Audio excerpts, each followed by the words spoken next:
man maa ngi soog a gëm ne système bii dee na soo leen ma laajee lu tax ma wax leen ko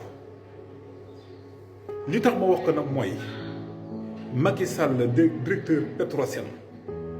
Macky Sall ministre hydraulique, Macky Sall premier ministre, Macky Sall président Assemblée nationale, Macky Sall président de la République, Macky Sall moomu tey la ñuy wax en retour ci ay élection législative xam nga gars yi Macky Sall démissionné wul Macky Sall dañ ko poussé pour mu démissionner ku wax ne Macky Sall dafa démissionner waxoo dëgg. Macky Sall dañ ko dàq te dàq gi nag lenn rek la ciy wuur mooy